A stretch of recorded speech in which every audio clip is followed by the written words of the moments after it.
우리나라 K 콘텐츠에 영감을 주는 오래된 아파트 풍경은 우리에게 낯설게 느껴지지 않는데요. 대한민국 역사상 최초로 지어진 아파트는 1932년 서울 충정로에 세워진 초록색 건물의 충정아파트라고 합니다. 무려 90여 년의 세월을 가진 이 아파트는 현재는 1층에 상가들이 있으며 2층부터 5층까지는 주거용 아파트 시설로 사용하고 있다고 하는데요. 가운데가 뻥 뚫린 이 아파트는 기존의 아파트 건물로 쓰이기도, 한때는 인민재판소로, 또 한때는 유엔군 전용 호텔로 쓰이기도 했다고 합니다. 90년이 다 되어가는 건물인 만큼 거주 환경이 좋다고는 말하기 힘들다고 하는데요. 특히나 세대에서 사용하는 생활호수 등이 지하실에 고이기 시작하고 냄새와 벌레 등의 문제가 심각하게 일어나고 있다고 하는데요. 그럼 이렇게 오래된 아파트라고 하면 분명 재건축이나 재개발이 돼야 할 텐데 왜 그러지 못하고 있을까요? 궁금한 것이 많은 여러분을 위한 굿박스, 오늘도 시작합니다.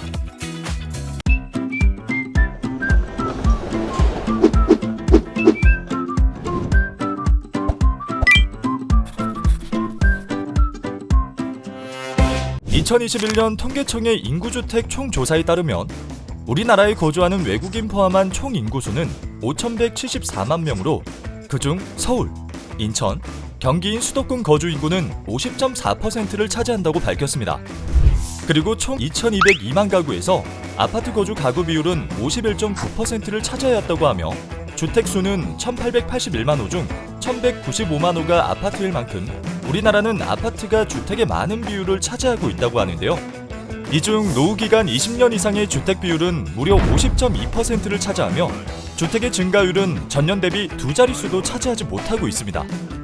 어려워지는 집 찾기에 사람들은 점점 외곽의 신도시로 나가게 되지만 부족한 교통 인프라 등으로 출퇴근은 여전히 불편하고 일자리, 교육, 문화 등 정주 환경도 미흡하기만 한데 더딘 지방 주거 환경 개선으로 수도권으로의 쏠림 현상은 심화되고 있습니다.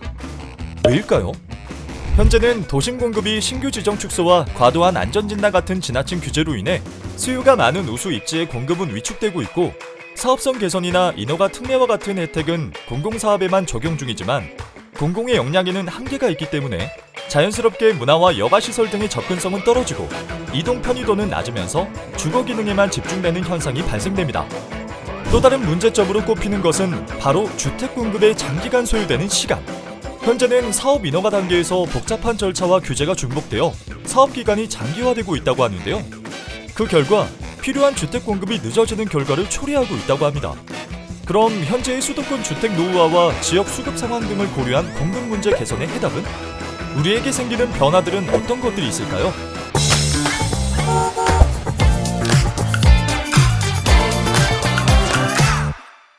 노후화된 주택을 새롭게 탄생시키는 방법은?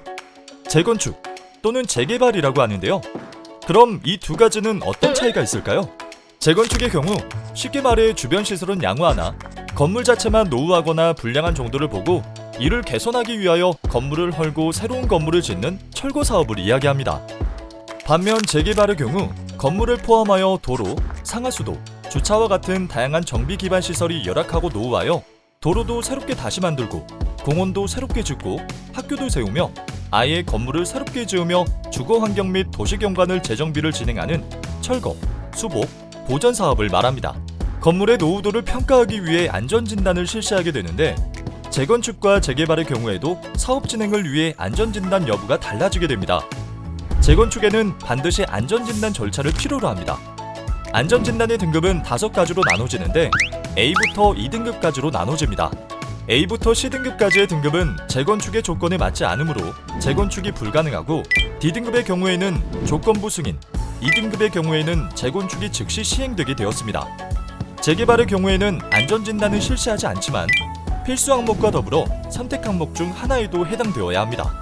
그런데 앞에서 이야기 나눴던 충정아파트의 경우 이 재건축 안전진단 절차에서 2등급에 해당하는 노후화된 아파트인데 오랜 기간 동안 재건축이 진행되지 않았다고 하는데 그 이유는 바로 이 절차 안에 비밀이 숨겨져 있다고 합니다.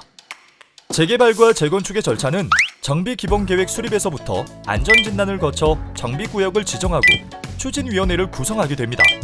그 이후 조합 설립을 인가받고 사업 시행 인가를 거치면 시공사 선정으로 진행되게 됩니다.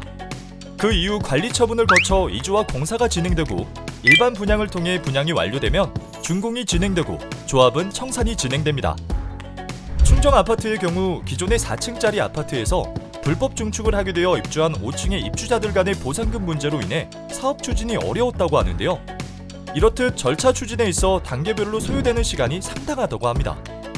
보통 이 절차는 처음과 끝까지 소요되는 기간이 약 14년에서 15년이 소요되게 되는데, 이때 필요한 조건 중 조합 설립을 위한 동의 요건이 다릅니다.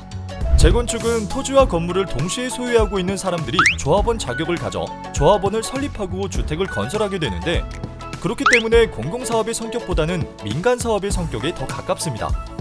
재개발은 토지나 건물 중 하나만 소유하거나 지상권자일 경우에도 조합원 자격을 취득할 수 있으며, 재건축보다 더 공공사업의 성격을 많이 가집니다. 하지만 우리는 이렇게 장기간 걸리는 재개발 또는 재건축 사업으로 현재 필요로 하는 주택 공급 수요를 맞출 수 있을까요? 앞으로 필요로 하는 주택이 많이 공급되려면 어떤 변화가 필요로 할까요?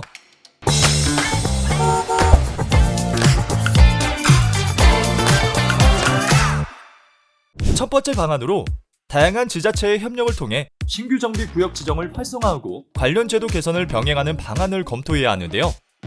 예를 들어 서울시의 노후화된 주택과 지역 수급 상황 등을 고려하여 신통기획과 같은 개선된 방식으로 10만 호를 지정하거나, 경기 인천 지역을 중심으로 역세권의 노후 주거지 등에 4만 호를 지정하는 등의 방안으로 주택 공급량을 늘리고자 하려 한다고 합니다. 두 번째 방안으로 현재 과다한 부담금 부과로 재건축 사업이 위축과 지연되고 있다고 판단되어 부과 기준 등을 시장 상황 변화에 맞게 조정하고, 공공기업 인센티브 도입 등을 고려하여 세부 감면안을 9월에 발표 예정이라고 합니다. 세 번째, 현재 높아진 주거환경 수준 등을 고려하여 구조 안정성 비중을 줄이고 주거환경 및 설비 노후도 배점을 상향하는 방향을 검토한다고 하는데요. 이 외에도 적정성 검토를 개선하고 지자체의 재량을 확대하는 등의 개선 방안을 연내 마련하여 발표할 예정입니다. 다음은 주민이 원할 경우 조합의 설립 없이 전문개발기관인 신탁사를 활용할 수 있도록 규제를 완화하고자 하며 인센티브를 확대하고 추진하려 합니다. 연말을 목표로 지자체 및 전문가의 의견 수렴 등을 통해 전문성 강화 방안을 마련하고자 합니다. 다섯 번째, 현재 주택사업의 인허가 절차를 개선하여 주택 공급의 시간을 단축하고자 합니다. 통합심의 제도를 확대하여 운영을 내실화하고자 하며 유사한 심의 및 평가 제도를 통합하여 동일 절차는 일괄 처리할 수 있는 방향을 모색하고자 합니다.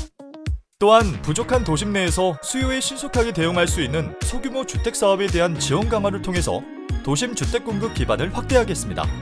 이를 위해 소규모 정비사업은 절차를 간소화하여 소규모 정비사업간 유형 전환 시 조합예산 없이 주민총회 의결로 유형간 전환을 허용하는 방안을 검토하려 합니다. 이러한 다양한 방안을 통해 향후 5년간 우리나라 주택 공급에 어떤 변화의 바람이 불까요? 국토교통부가 지난 2022년 8월 16일 발표한 국민 주거안전 실현 방안 대책에 따르면 2023년부터 2027년 5년간 연평균 52만 호, 총 270만 호 내외의 주택을 공급할 예정이라고 밝혔습니다. 이는 기존의 주택 노후화에 따른 공급 물량 부족과 인구수 대비 주택수 부족에 따른 대책 마련의 방안이라고 할 수 있겠는데요.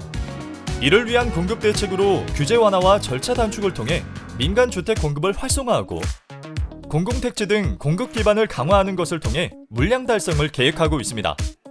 현재 수요는 많으나 공급이 부족한 수도권의 158만 호, 서울 50만 호 내외의 인허가를 추진하여 중점적으로 공급하도록 하겠습니다. 재개발, 재건축을 포함한 정비사업을 활성화시키고 민간 도심 복합사업 도입 등을 통해서 정주 여건, 생활 환경이 우수한 도심지역, 역세권 등의 공급을 확대하여 52만 호 내외의 인허가를 추진하도록 하겠습니다. 이와 같은 계획을 통해 앞으로 개선된 품질의 다양한 주택을 공급하여 모두가 내 집 마련의 꿈을 마련할 수 있도록 국토교통부가 함께 노력하도록 하겠습니다.